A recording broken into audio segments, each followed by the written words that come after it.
Welcome back Telugu movie reviews.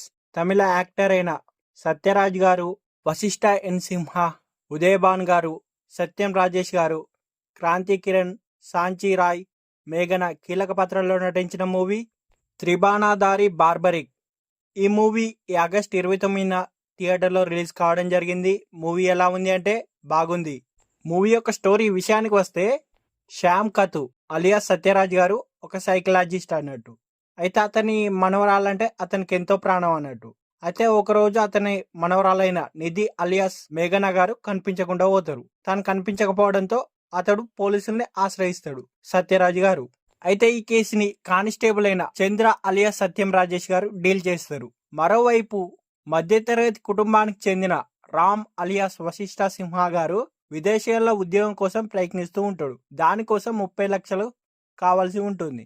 అయితే ఆ amount కొరకు తన స్నేహితుడు లేడీ డాన్ వాకిలి పద్మ, ఉదయభాన్ గారి మేనల్లుడైన దేవ్ అతనితో కలిసి ఇష్టం లేకపోయినా కొన్ని అసాంఘిక పనులు చేస్తూ ఉంటారు వీళ్ళు.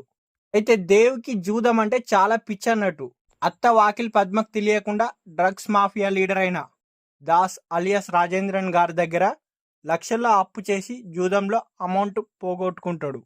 కొన్నాళ్ళ తర్వాత దాస్ తన అప్పు తిరిగి ఇవ్వమని అతడిపై ఒత్తిడి ఎత్తాడు.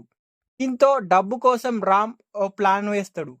అయితే ఆ ప్లాన్ ఏంటి, నిధి మిస్సింగ్ కి వీరిద్దరి మధ్య ఉన్న సంబంధం ఏంటి, అసలు నిధిని కిడ్నాప్ చేసింది ఎవరు, ఎందుకు చేశారు, మనవరాల కోసం శ్యామ్ ఏం చేశాడు, అంటే సత్యరాజ్ గారు ఏం చేశారు అనేది తెలియాలంటే మనం మూవీ చూడాల్సిందే.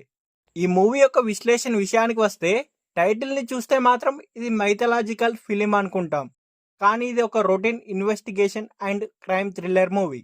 దానికి కాస్త మైథలాజికల్ టచ్ ఇచ్చి డిఫరెంట్ స్క్రీన్ ప్లేతో కొత్తగా చెప్పే ప్రయత్నం చేశారు మేకర్స్.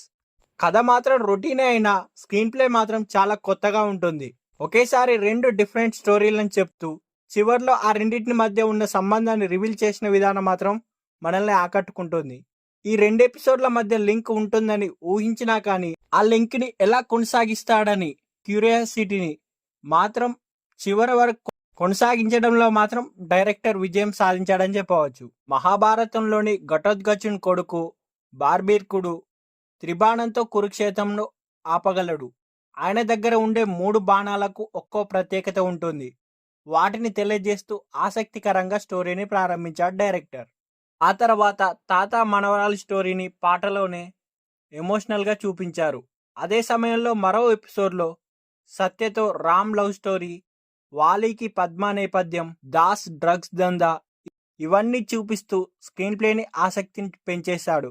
అసలు నిధికి ఏమైంది, ఎవరు కిడ్నాప్ చేశారు, అమ్మాయి ప్రాణాలతో ఉందా, రామ్కి 30 లక్షలు దొరుకుతాయా, రామ్ స్నేహితుడు అప్పు నుంచి బయటపడతాడా అంటూ ఇలా చాలా లేయర్లతో స్క్రీన్ ప్లేని ముందుకు సాగుతుంది. ఇంటర్వెల్కి వచ్చే ట్విస్ట్ మాత్రం అదిరిపోయిందని చెప్పవచ్చు. ఇక సెకండ్ హాఫ్ మొత్తం రివెంజ్ డ్రామా, తన మనవరాల్ మరణానికి తాత చేసే న్యాయం ఏంటి అన్నది ఆసక్తికరంగా సాగుతుంది. ఇక ప్రీ క్లైమాక్స్ లో వచ్చే ట్విస్టులు మాత్రం బాగుంటాయి. ఈ మూవీలో సైకియాట్రిస్ట్ పాత్రలో నటించిన సత్యరాజ్ గారు మాత్రం తన పాత్రలో బాగా నటించారు. ఇక వశిష్ఠ గారు కూడా తన పాత్ర మేర బాగానే నటించారు. సాంకేతిక పరంగా ఈ సినిమా బాగుంది. ఈ మూవీకి మెయిన్ ప్రధాన బలం స్క్రీన్ ప్లేతో సినిమా స్థాయిని పెంచేశారు.